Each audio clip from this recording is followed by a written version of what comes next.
Hey, you guys. I just wanted to hop on here and say hi and give you a boost of motivation to get through your Friday. I don't know about you, but I'm always glad when Friday comes because I know I have a little bit of oomph to get through Friday group classes and then kind of recharge and reset through the weekend and start Monday fresh and strong again. I wanted to hop on here and talk for a bit about what it means to be a teacher who embraces this idea of being a lifelong learner.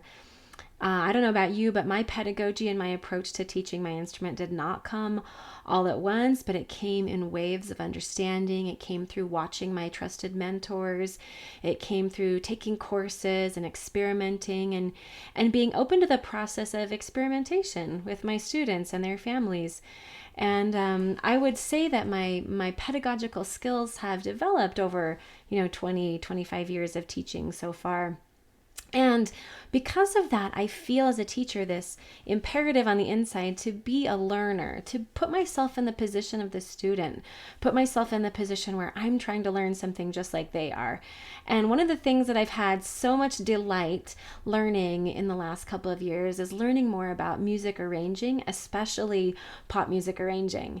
And I think for a classically trained musician, which I was a Suzuki kid growing up, a classically trained musician, have degrees in classical performance, to come to other genres of music as a classically trained musician gave me a little bit of apprehension, but I also knew I was bringing a really big skill set to this arranging idea. I knew that I had great playing chops, and like you, I knew that I could teach just about anything if I could understand it.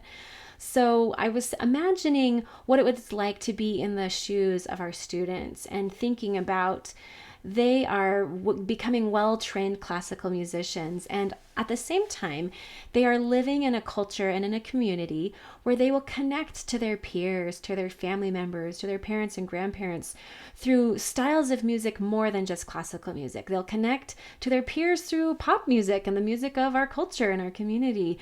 They'll connect to their parents' culture by, oldies.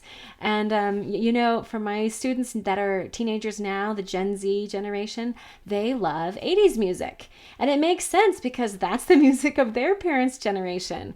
So when I talk to my students about being curious learners, about being excited and engaged in trying out new genres or new strategies, they are just as eager to refine their classical skills as they are to refine their skills to play in other genres. So developing this idea of how to teach them pop music arranging for music that connects them to their culture, connects them to their friends and to their family has been a total delight.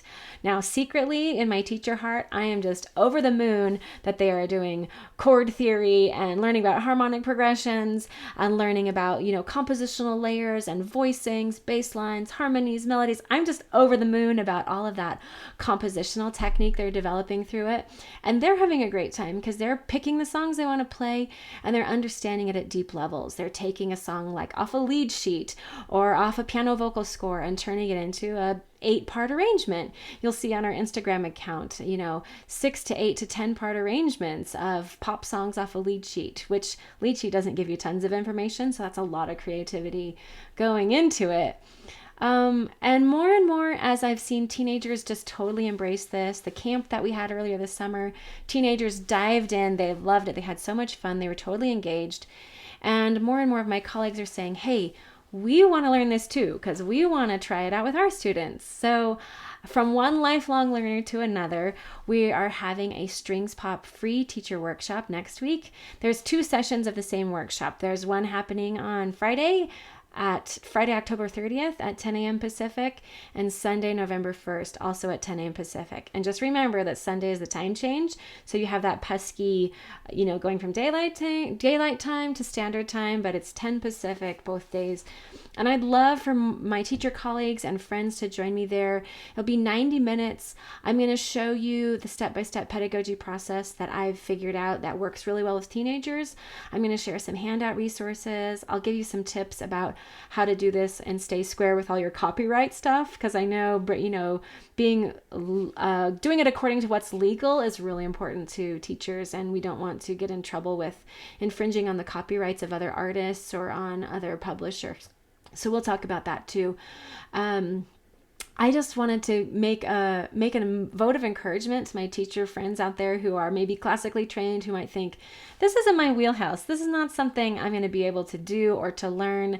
And I wanted to give you a challenge and an encouragement that when you model enthusiasm for learning, when you're vulnerable about trying something new, your students are going to admire that about you. And when you show them that, you're going to teach them that it means that it's safe for them to experiment too. And for them to see you try something new that maybe you don't know a lot about, but you're going to experiment with it. I think that makes our students see us as fully human. It makes our students really relate to us. So I'm thrilled to work with teachers for our workshops next week.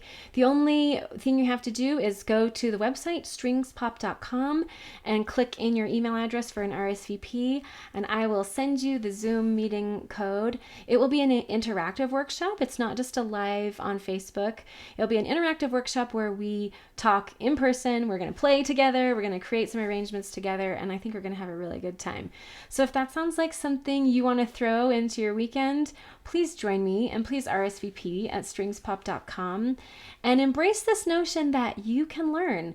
And once you learn something, you can show it to your students as well. So hope to see you next week. Bye.